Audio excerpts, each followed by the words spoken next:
experience is different from usual because our guy is transforming a 1983 Chevrolet van into a fully functional mobile home, a space where he can live and sleep comfortably. So let's take a look at how he pulled this off step by step. The best part is he managed to do it without spending any money on the vehicle itself, since the van was a gift. Before we start, make sure you're subscribed to Craft Wilder DIY so you don't miss any upcoming builds and transformations. Now, let's jump right in. The van came to him as a gift, and without getting into unnecessary details, he was in the process of selling his own car at the time. Meanwhile, a woman owned this Chevrolet but wasn't using it at all, so she decided to give it to him. And just to put things into perspective, this vehicle was 43 years old. What really matters is that the van went straight into the workshop after the accident. The moment he opened the door and took a look inside, it was honestly shocking. The interior was extremely old, neglected, and in terrible condition. What he was about to take on was far from easy. He used a wide range of tools to remove the wooden interior panels that were fixed directly to the vehicle's body. Even the fasteners holding those panels were badly rusted, and the old construction adhesive had completely hardened over time. He didn't leave a single piece of fabric or old wood inside the van. Everything came out, including the original seats. Once he removed them, he discovered they were filled with mold and moisture damage. He also broke and removed the old glass panels to replace them with new ones later. After that, he moved down to the subfloor, removing all the old wooden floorboards as well. He stripped out everything outdated, then removed all the old upholstery from the seats, dashboard, and door panels. This stage wasn't just basic cleaning, it was a full interior strip down. The goal was to prepare a clean foundation for proper thermal insulation and a new wooden flooring system, ensuring that the bare metal shell was completely clean and 100% free of hidden mold or corrosion. Once he reached the metal body of the van, he removed all unnecessary and outdated electrical wiring to eliminate the risk of short circuits or electrical failures later. At that point, he thought the interior condition was the worst part of the build, but when he stepped outside and examined the van from the exterior, he quickly realized the outside was an entirely different story. From a distance, the van didn't look too bad, but as he got closer, the extent of the rust damage became clear. Large areas of corrosion were hiding beneath the surface. So he decided to deal with it immediately instead of postponing the problem. The first step was removing all exterior accessories, headlights, side mirrors, trim pieces, and even the step bar. After that, he lightly sanded down the rusted areas to remove loose oxidation, then masked off all the windows and components that didn't need paint. Unfortunately, his first paint attempt was a complete failure. He chose a green color that didn't suit the van at all. The paint application was uneven, there were visible drips, and the finish didn't cure properly.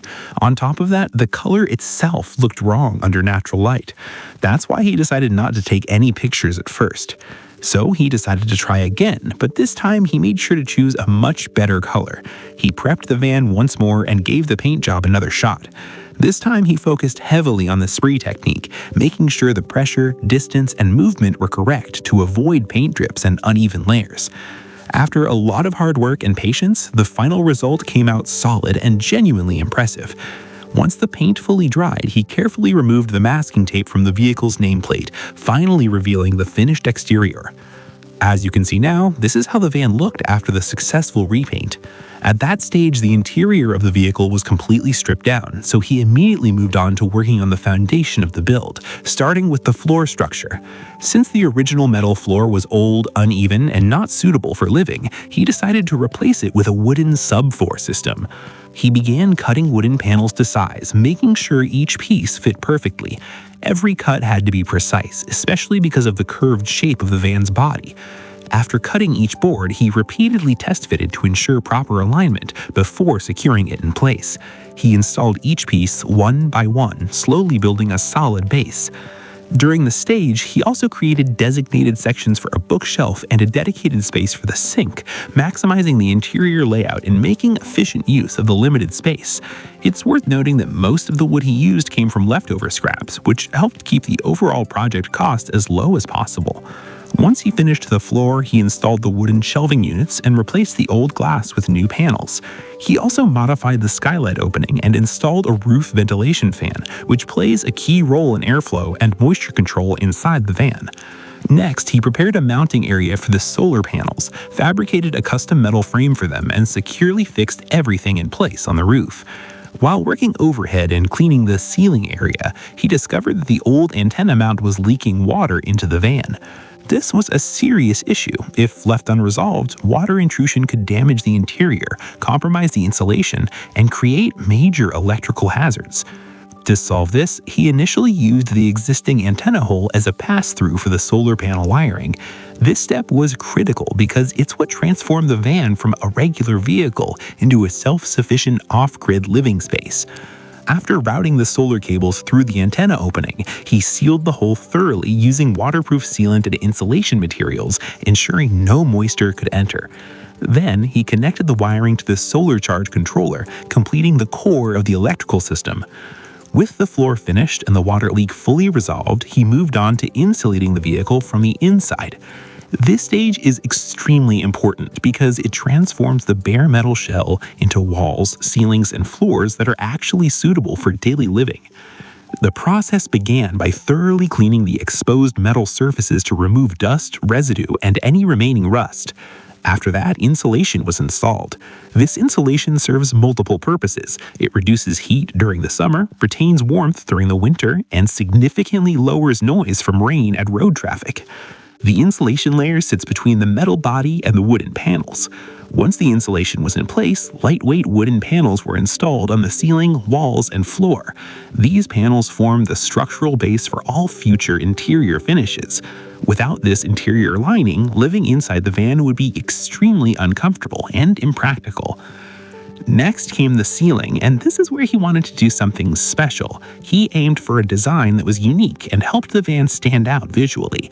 To properly install the ceiling lights, the first step was cutting the wood into evenly sized rectangular panels. He then glued them side by side, carefully aligning each piece to create a clean and uniform ceiling surface. Then he sprayed them black, and in the end, it gave the ceiling an amazing look.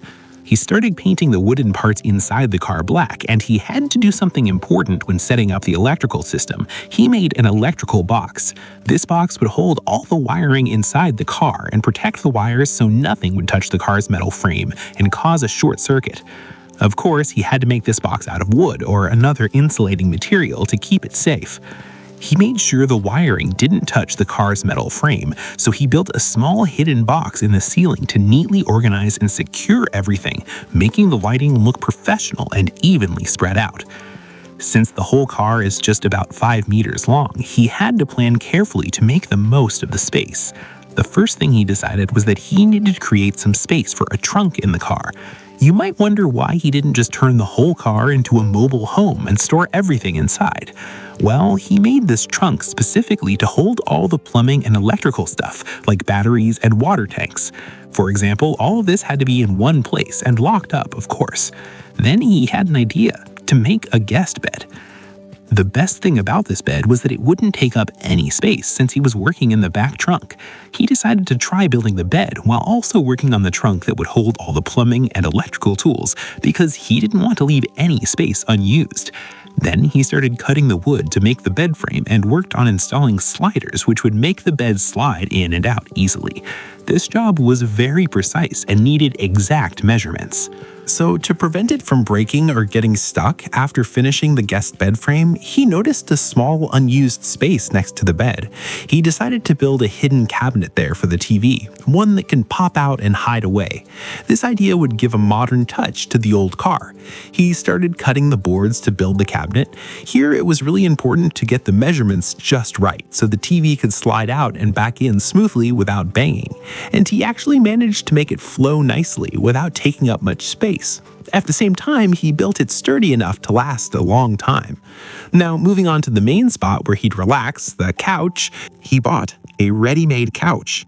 The couch was ready, but it wouldn't fit inside the car as it was, so he had to adjust its size. This was the tricky part because he had tried to do this several times before on other projects, but never got it right. There was always some problem and it never came out the way he wanted. But this time it was different. He gained enough experience from those past attempts. Plus, this couch has legs which would make it unbalanced inside the car, so he decided to cut off the legs and use them as supports to keep the whole base stable. Then he fixed it horizontally to make sure that after the adjustments, the couch could be strong enough to handle being used both as a bed and a couch. The budget was tight for him, and this guy had made up his mind not to spend extra money on the car anyway. But at the same time, he wanted the kitchen countertop to look nice. Then he came up with a brilliant and free idea. He would make the countertop for free using old wooden pallets. These pallets are super cheap and easy to find everywhere, but they need some work to turn them into a countertop. For those who don't know, wooden pallets are flat wooden platforms made to hold and move goods easily with forklifts. Lately, they've become really popular in home decor. The guy started working on separating the hardwood from the pine wood, which was a really important step because hardwood gives more strength and looks better. So he decided to make a kitchen countertop that combines both types. He began cutting the boards into equal strips, then glued and clamped them together so it would become one thick, sturdy piece. After that, he used sanding and smoothing tools to give it a nice finished look. Once the kitchen was done, it was time for the plumbing, which is one of the trickiest parts, since even a small mistake can cause a big disaster. He started installing the sinks, then connected the plastic pipes to the pumps and the tanks in the trunk. Then he tested the work he did, and everything was working perfectly. Now, let's talk about the car seats themselves. Of course, the car is over 40 years old, so obviously the seats are in bad shape and need time and money to restore. Honestly, he doesn't know how to fix those seats and doesn't have the time anyway, so he decided the best thing is to go buy them from the scrapyard. Honestly, that place is a gold mine because the stuff there is usually in great condition and very cheap. But the new seats he got won't fit on the old car's swivel base, and those swivel bases are what make the seat rotate 180 degrees so the driver's cabin can become part of the living area. We adjusted the measurements so the new seat can be securely fixed and rotate smoothly without any issues. So we can say the main bed is done, the guest bed is done, and the kitchen and its countertop are ready too, but the final work still needs some finishing touches. Now it's time for the finishing work. The woodworker made small storage units to use all the space efficiently and covered the shelves with wooden strips to avoid any gaps. The cool thing about these strips is that they cover the edges and corners, making everything look complete and neat. And it started. He puts on the small wheels and the side racks, and after all that work, he feels like something's off with the overall look. He notices the front cabinet is still its original color, and that bright red stands out way too much, clashing with the calm colors he used on the back. So the final decision is to change that color. He starts taking apart the parts of the cabinet that can be removed, getting them ready for painting, and works on coloring the inside parts of the cabinet with a neutral, modern shade. Then he puts everything back in place, and with that, we wrap up today's project. Here's how the car looks now. So the car was 43 years old, which is definitely a number that makes anyone think twice before relying on it. That's why he decided to test it on a long trip of about 1,600 kilometers. Of course, the trip wasn't easy, but it was the first proof that this car can handle long distances. Honestly, this car is one of those that's really tough, both in durability and endurance. Most of its mechanics are pretty straightforward for any old mechanic to understand. Plus, the interior space is big and really suitable for living on the go, and the suspension is pretty smooth, making long trips less tiring. One of the cons of the car, though, is its fuel consumption. The gas mileage is really bad, especially since it's got an 8-cylinder engine. Plus, modern safety features like ABS or airbags obviously aren't included. We're talking about an 80s model car here. Let me know what you think of this project, and if there's any video you want me to show on the channel. Just drop a comment and I'll make it just for you. If you like this video, don't forget to hit like and subscribe to the Craft Wilder DIY channel. See you in the next one.